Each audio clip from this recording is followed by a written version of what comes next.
Hi అండి అందరికీ. ఈరోజు నేను మిరియాల రసం చేస్తున్నాను.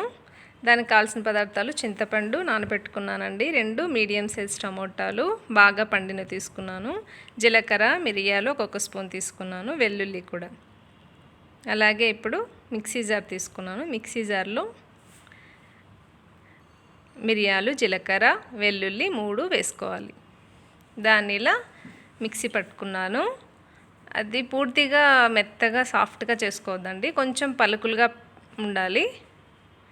ఇలాగా కొంచెం పలుకులాగా ఉంటేనే బాగుంటుంది. ఇప్పుడు నేను రసం తీసి పెట్టుకున్నాను, చింతపండు రసము. అందులోకి మనకు రసం ఎంత కావాలో అంత నీరు యాడ్ చేసుకుంటున్నాను.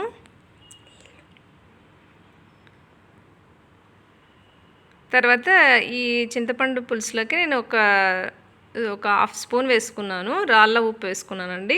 అది కరిగే వరకు కొంచెం మిక్స్ చేసుకున్నాను. దాన్ని పక్కన పెట్టుకొని ఇప్పుడు టమోటాలు కట్ చేసి పెట్టుకున్నాను. చాలా చిన్నగా కట్ చేసి పెట్టుకోవాలండి. ఇప్పుడు స్టవ్ పైన ప్యాన్ పెట్టి అందులో ఒక 2 టేబుల్ స్పూన్ సరిపోతుంది ఆయిల్.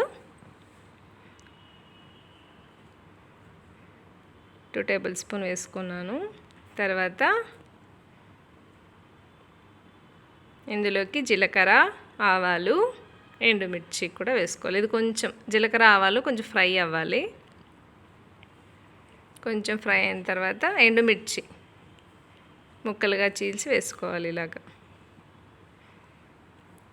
తర్వాత కరివేపాకు వేసుకున్నాను. తర్వాత మనం చిన్నగా కట్ చేసి పెట్టుకున్న టమోటా వేసుకోవాలి ఇలాగా. ఇది బాగా మిక్స్ చేసుకోవాలి. తర్వాత 1/2 టేబుల్ స్పూన్ పసుపు వేసుకోవాలి.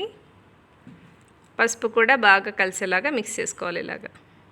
తర్వాత 2 మినిట్స్ మూత పెట్టాలి, ఎందుకంటే టమోటా బాగా మగ్గాలి కదా, అందుకు.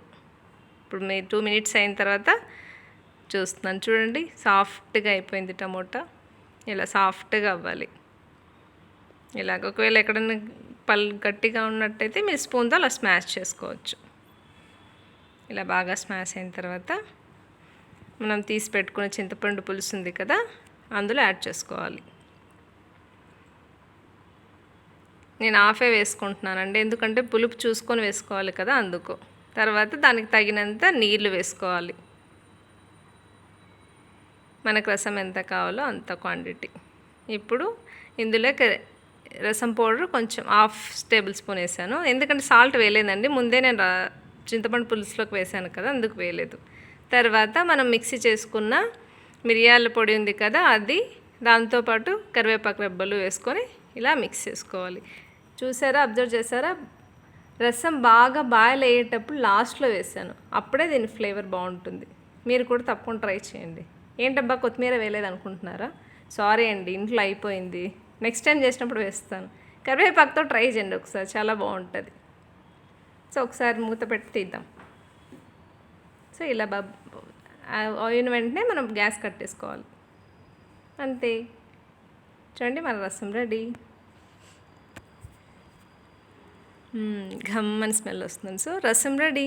So thanks for watching.